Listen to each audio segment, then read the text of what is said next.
I'll keep doubling, you keep bluffing. You've got nothing, I'll keep hustling. Hi guys. Today almost feels a lot like the movie Wall Street Never Sleeps. Now, what happened in Wall Street Never Sleeps was Michael Douglas came out of jail for insider trading, and it painted the picture on how the whole financial crisis occurred in 2008, with Lehman Brothers being the catalyst that created the whole fall. Now we're sitting in a situation where currently we've got Credit Suisse sitting and maybe becoming our new catalyst. That's what everybody's saying. Now, the Lehman Brothers collapse had a few significant things. You know, it created the bailout. But prior to that Lehman Brother collapse bailout, we had Bear Stearns also getting to a point where they needed to be bailed out. And we had JP Morgan actually buy them up for $2 a share. So we're sitting with a big conundrum today where we need to ask ourselves, is the Credit Suisse debacle or the current trending? We don't really know what's happening there. It's so very early. It's a hot trending topic. But is this the Lehman Brothers moment, or is it the Bear Stearns moment that's going to lead up to a Lehman Brothers moment where the financial institutions might crash? So I'm going to unpack a few things for you guys, and then we'll take it from there, leave it with you guys. Now, something interesting to take note that, you know, when this started airing, nobody really knew what, and that's significant. Because if nobody really knows it, it brings the attention to that there's still a lot of speculation. Now, the speculation is also seeded by the fact that there's multiple banks sitting in similar position as Credit Suisse. So all attention might be on them at the moment. We're going to dive into it. But also note that there's other banks sitting in similar positions. Now, before we move over, it's important to just maybe highlight the significance or the gravity of the situation. When we had the Lehman Brothers default or collapse at that stage, they were sitting on what was about 600 billion. And with Credit Suisse and Deutsche Bank, which is currently sitting in the same position, as you can see, we're looking at a way bigger amount of money that might be defaulted on. Now, if we look at the Credit Suisse price action, and there's also a few differences that we need to consider. When we had the 2008 collapse, it was off, Credit Suisse and a lot of other banks doing insane high. So they were moving up and being overvaluated to an extent. And obviously, when the crash occurred, it was off a retrace of already, if I look at that, about a 48% retrace. Meaning, and then when the crash occurred, we had an additional retrace of about 64%. Now, if you look at and rewind to this year alone, and we look at Credit Suisse on its default, where the yearly opened, we're sitting in a situation where the bank's already down in value about 61%. So in that instance, there's a few differences in the market conditions. Although we were coming off a bit of a relief rally, prior to this, the whole year for Credit Suisse has been anything but bad. Now, when I look at this and I look at the RSI, the RSI is normally a good indicator to kind of tell you when it's close to, the end of whatever pain is happening. But we also know that the RSI can stay there for weeks and months at an end, while price can still plummet down, isn't it? That's correct. I mean, looking only at RSI, I don't see any good news in terms of that chart. So we can dive a little bit deeper in that one. But like you said, by only looking at the chart, I don't know. I don't want to spoil it, but I wouldn't invest in that even with your money here right now. No, thank you. Leave my money out of this. This is not the buy the dip moment. Now, to add insult to injury, their head of investment also left, and that is not creating confidence. And we're sitting in a situation where let me just find it. Where is it hiding? where the amount of money that was sitting in them, their client margin account, has now shrunk to $25 million. It was sitting at $8.9 billion last year. So just to give you an idea, that confidence is basically left. And this thing gets backed by the fact that the CEO came out and said all is well, and they're going to get a bailout. Now, we know what happened the last time round we had a bailout. It doesn't change the fact that the banks in their entirety function under the same rules and function under the same gray areas. So a bailout for A will mean that B needs a bailout and C and D. And then where do you draw the line to keep the ship afloat? That being said, crypto was invented for just this. Bitcoin is coming to its moment to shine, Lee. Is it going to now outperform? Is it now going to do what it was intended? And we want to dive into that. And what I would try and do today is to rewind, to zoom out, and look at it a little bit of big picture and see where we're at. Because with the DXY, and remember, last week we had an immense week when it came to all the FOMC meetings. We also had the GDP coming back. Do you know what the GDP was, the third estimate, Lee? No idea. Was at 0.6%. Now, funny enough, it's not improving. It's sitting still there. So I would have imagined that there would have been a crazy sell-off. And yes, the DXY did spike. We did have a DXY spiking. But if I now look at this further, we're sitting in a situation where it's extremely divided on whether we're going to get a 75 basis point interest rate hike versus a 50-point basis interest rate hike. And the day to worry about this is going to be this Friday, because the non-farm payrolls and the unemployment rates are figures that the FOMC, the Fed, is using to decide on how they're going to implement the rates. So whatever gets released on Friday is going to be an early warning sign for us of whether we're going to have a 75 or whether 100 basis points is going to come into effect. So at this stage, the market is kind of expecting good figures because it's hoping for 50 basis point. There's still 42% of the market saying, hey, it might be even better. With that being said, now you should be as confused as me, because I've just now said the banking system is in crisis. Well, the Swiss banking system is in crisis.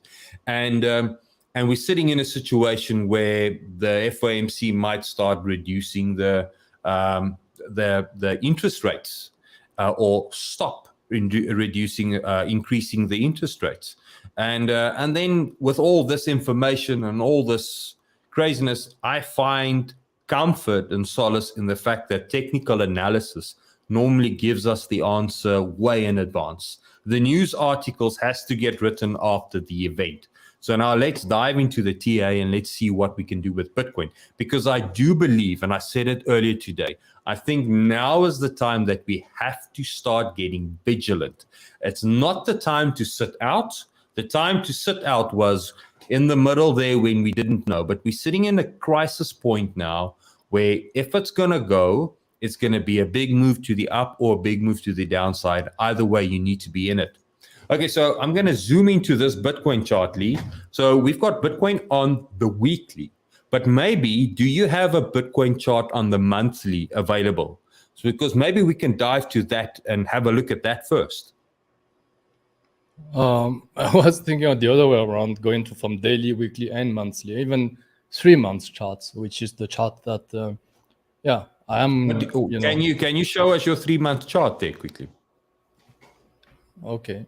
Let's start big picture, because the 3-month chart gives us some hope, isn't it? It's a more positive. So let's start with, give me some pudding before you give me medicine. Let's start 3 months. What are you seeing in the 3 month? Okay. Like I told you this morning, when I look at the 3 months chart, 3 factor from the whole Bitcoin history chart. First thing I can see is we never had like 3 months candle, no, 3 times 3 months candle consecutively ended up in red. Here we had 1 and 2, which is only, 6 months of bear market. Here we had one red here, and 1, 2, 3, and then we ended up with a blue candle. We never made a lower low there. So that's a consecutively 3 months, red candle, which equal 9 months in terms of price action, bearish price action. Here we had 1, 2, a blue one, and then a red one. We had 1, 2, 3, and now we just ended up with 1, 2, and the third one was also red from the previous 3 months chart. So to me, if that factor is, yeah. So as a betting man, what would you say then, looking at that candle? Well, I would bet on that one, the most recent 3 months one. That opened red 2 days ago, October, November, December. I'm expecting at least a blue candle on my side. Green candle, for everybody else. And what would the price need to be for that to be a blue candle? Why? It needs to close above, what is that opening? 19,421. So we need to be above 19,500. Yeah, 19,495 at the end of this year. Okay, and so that is the probability. And looking at this, there's a high probability that at least the next candle on this line is going to at least be above this. So it doesn't mean that they can't be wicks down, because we know how a candle prints. It gives an opening, then it gives you an upper and a lower range, and then it gives a closing. And in 3 months, a lot of price range can happen. So it doesn't necessarily mean that you should be blindly bullish today. Wouldn't you agree? Yeah, talking about wicks, another factor which is also very interesting in that 3 months chart is, you can see every time we open a candle next after the red one, we always made a lower low. Okay, here that was a red one, made a lower low, going down, lower low, lower low, lower low. A red one, we made a lower low here, and then lower low here. So this consecutive 3 candle red made always a lower low. Now, if you look at this, what happened from the last 9 months, since January 2022, we made a lower low. April to July, obviously lower low, and last 3 months candle we closed, and then here we did not make a lower low. So the low was in here 17,607, and that was the low from April to July. So we kind of already stopped the bleeding for this 3 months trimester. And then, and this candle now we just opened. We are still holding the previous low at 17K. For me, that 70K low is really important. On the bullish side, before you move on, to add there, guys, we gave you the buys at 17,600. There's the buy zones. We gave you the reload buys. We gave you additional buys. So on that definition for the last 3 months, on all these low areas, we were out there giving you guys all the relevant entries as well. So just take note of that. Okay, Lee, back to you. On the bullish side, for me, and that's only for me, and don't tell the other influencers, please, that's going to have to stay within CryptoEMC. Our community. So we have to be prepared. As soon as we go above 25K within these 3 months, okay, I would be happy to call the bottom in. Why? Because if you look at these 3 months, if we are in a downtrend, we are making lower low. But as soon as we turn this downtrend around, and the first candle that's making a higher high compared to the previous one, for example, here we can go back in history from 2010. Bullish trend, no problem. We're making higher high. Bearish one, 6 months, and after that, this candle here, 1st of January 2012, made a higher high compared to the previous 3 months, and now we turned the trend and we went bullish. Okay, here that was not even a bear market because we never made a lower low. Can you zoom in when you look at those structures, because it's really hard to. Okay. Thanks. So there we had a kind of indecision candle, and now on October 13 we make a higher high. We had a red candle 1st of January 2014, and now as soon as we made a lower low from April 2014, bear market, 1, 2, 3, three red candle, 9 months of bear market. We stopped the bleeding, and here on that candle here, I'm gonna zoom in again. Okay, so this candle here, we kind of stopped the bleeding, and now the next candle there, July 15.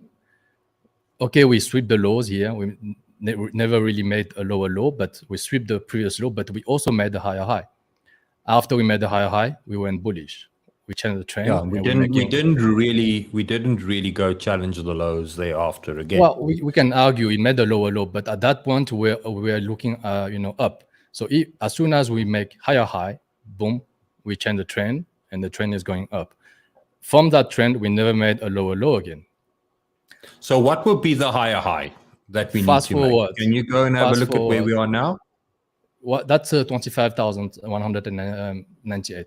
So that's what we need to do. Lower low, and boom, here we had the higher high 1st of April 19.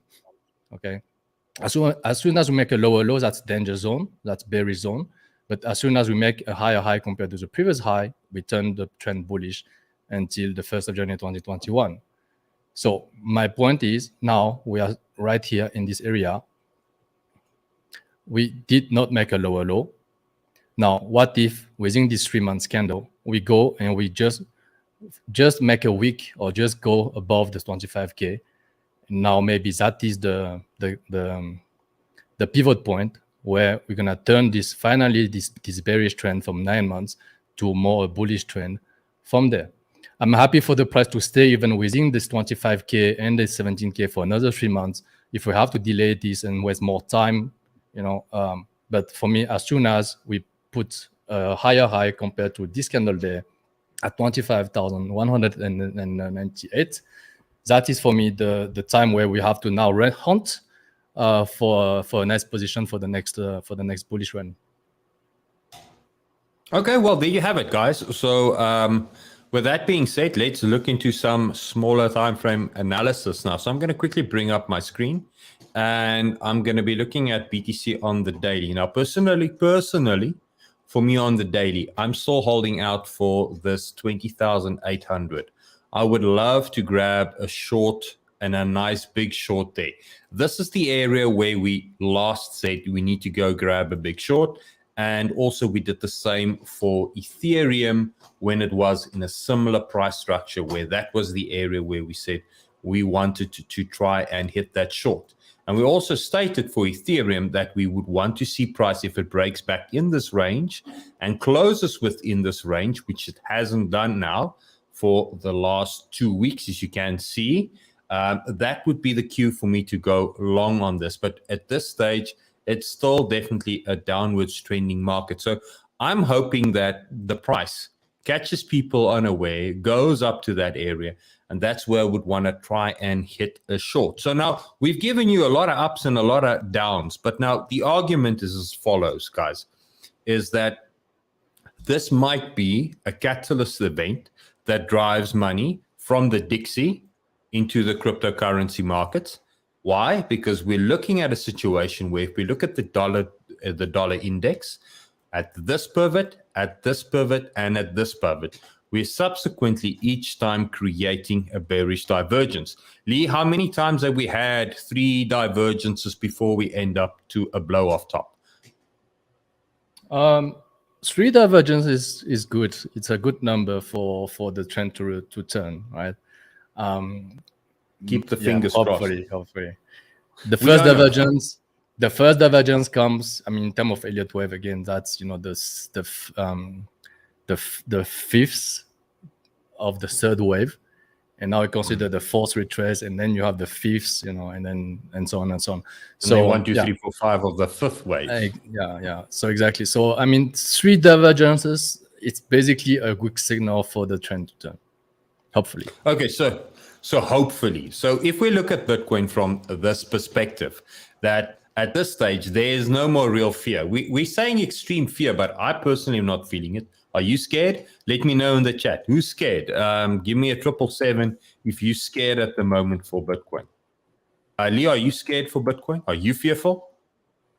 No, Are I'm we not. maybe ignorantly out of tune with what's happening? I don't know. Let me Look, know. I want to see what you guys are feeling. I think it's good that we kind of still holding the 17,000. My personal feeling is gonna be another boring 3 months that's gonna come up and down within this range, 17K, 25. That will be the battle zone, the consolidation phase. Yeah. And then, look, for me, like I said, 25K, I would call the bottom is in. Well, if not now, then worst come to worst, we wait another 3 months, and then the highest high will be below 25K. I mean, the equation is simple. As soon as you make a higher high on the 3 months chart, it happened, quite often in the past. It was never wrong like this. We're gonna call the bottom in.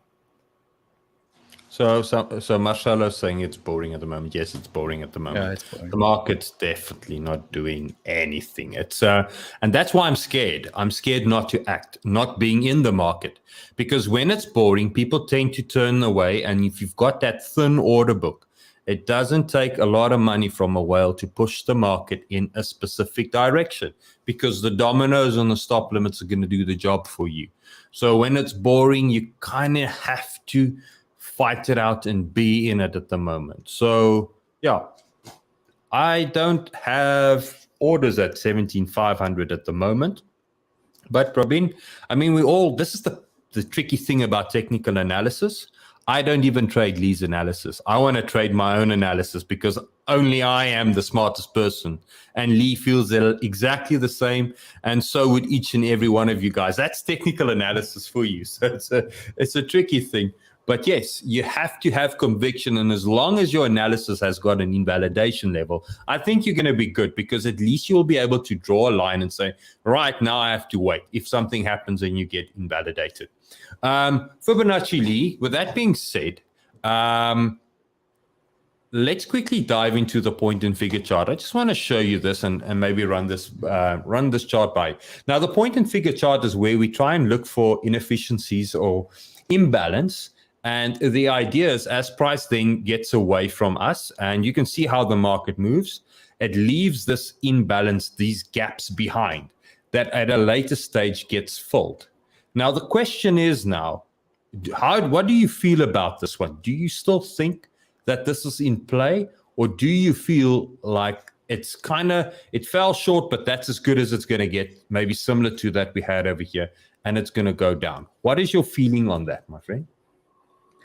If you're following us, and especially in the Discord, you know that I took a short at 20,200, 20,100. So I do not wish for the price to go up, because I'm already in the short. But I'm not holding the short with the hope of seeing 14K, for example.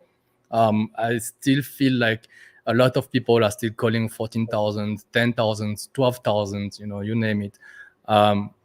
And then, no one is calling a boring market and consolidation range.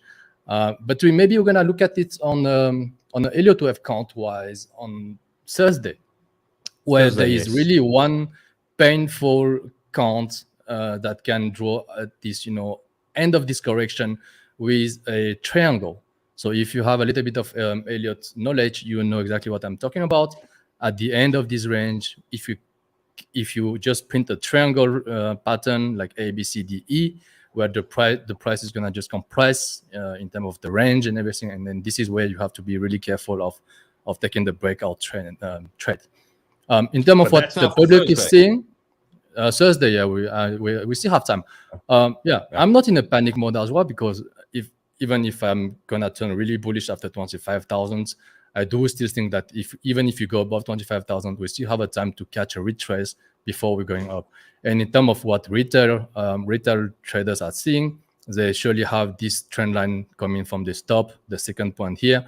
And now, the price just needs to break this trend line in order for them to turn bullish. So if you look at this, if the price stay within this range, we still have until December to have a really, really choppy market. And basically what I'm looking at the end is like this triangle, 1, 2, 3, 4, 5, something like this, and then break. So, well, don't give away too much, Elliot. Otherwise, we don't need to be here on Thursday, Lee.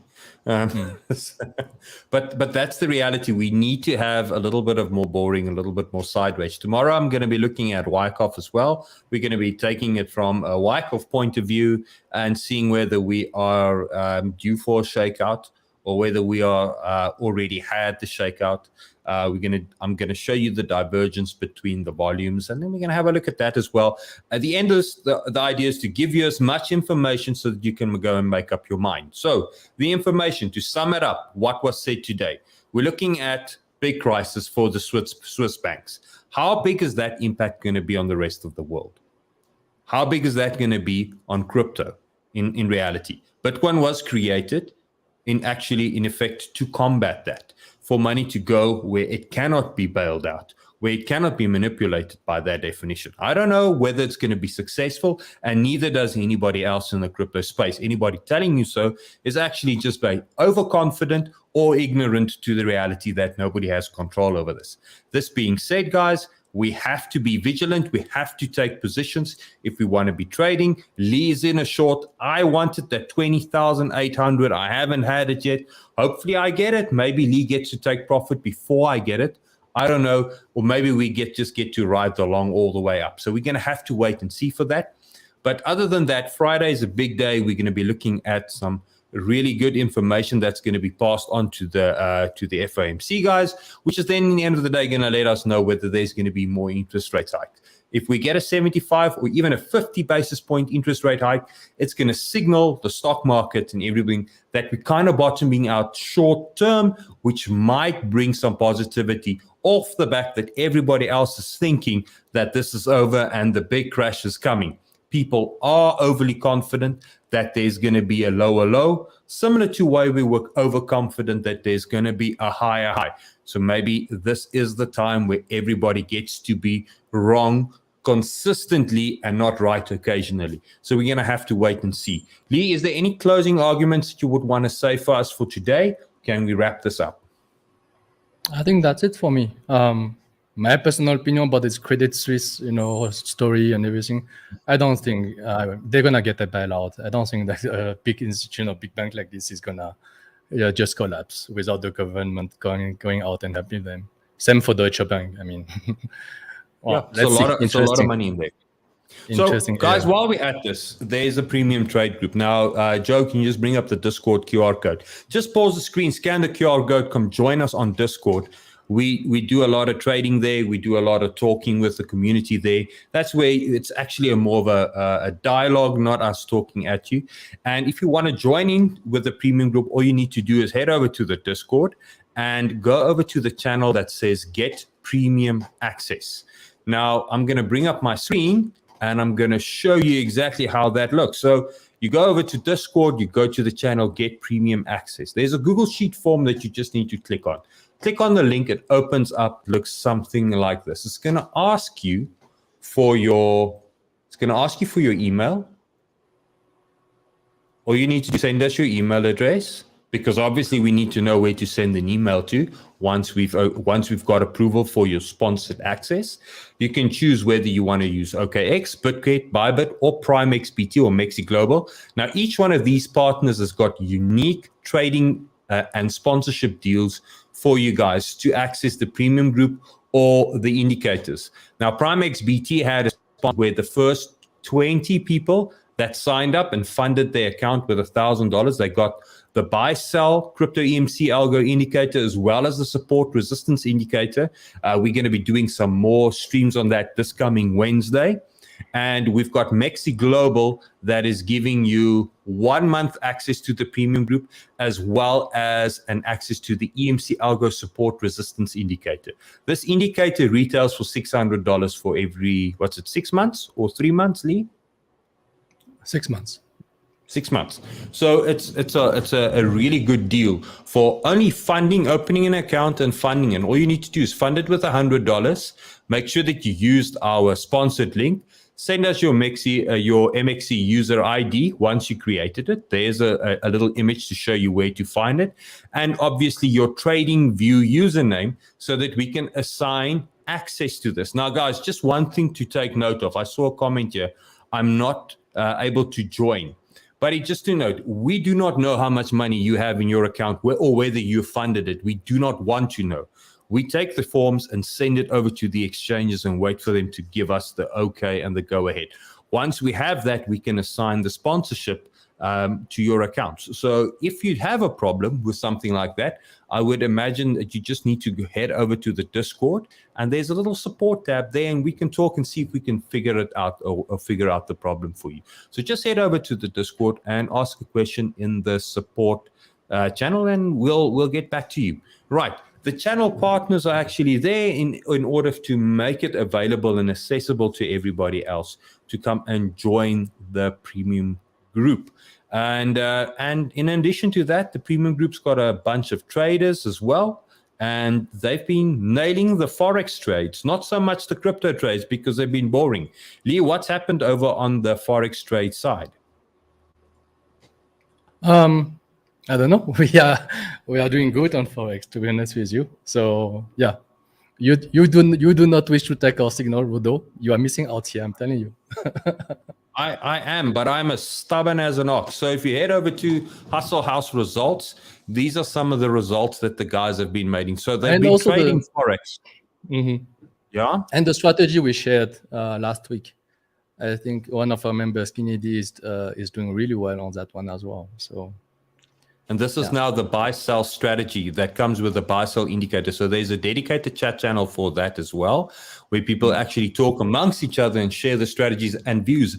And the community is actually scanning the markets for each other. So they're sharing their setups that the indicators amongst each other. So all you just need to do is just come and join and become part of this community. You've got a community of people trading with you, for you. And at the end of the day, it's much more fun trading with somebody. Hence the fact that I've got a Fibonacci Lee next to me than trading alone, because it's damn boring looking at a candle by yourself. That setup was shared as well within one of the YouTube episodes last week. So if you wanna, I think it was last week Wednesday. Yeah. Head over to last week Wednesday, and maybe Joe can also just add it there. Right, I think it's about there, guys. Yes, beware of scammers in the comments. Always click on the official links. So they post it everywhere on the channel. Don't try and Google, because you might get to wrong places. And other than going through a formal pay gate, we will never ask you for money as well. And the formal pay gate will always be within one of our official links. And that is to subscribe outright to the premium group or to buy outright the trading indicators, should you wish to do so. And what we've done is we've actually included those, a hot link to that within our Google Sheet form. All you need to do is just go one step back and go over to, I just want to buy it. I don't want to open a new account. I'm happy with my account. It gives you a link to the Discord payment bot and asks you for your TradingView indicator. And it also tells you where to find your TradingView indicator username. So we can just, once the payment is cleared, give you access to the indicators. As simple as that. Makes it easy. And much love to you too, brother. And hopefully you can get that sorted. So talk to us in the Discord. Looking forward to solving the problem for you. Fibonacci Lee, can we sign off? Yeah. Cheers, everybody. So tomorrow, Wyckoff, tuning for Wyckoff. And is there going to be any bonus content from Fibonacci Lee? Like his hot pocket picks? Yes. Too early to say. Let's see what the American boys have in their pocket for us this afternoon. Right, guys. So yes, remember American market open, and we'll see you tomorrow. Cheers, everybody. Cheers, Lee. Bye-bye. Hustling.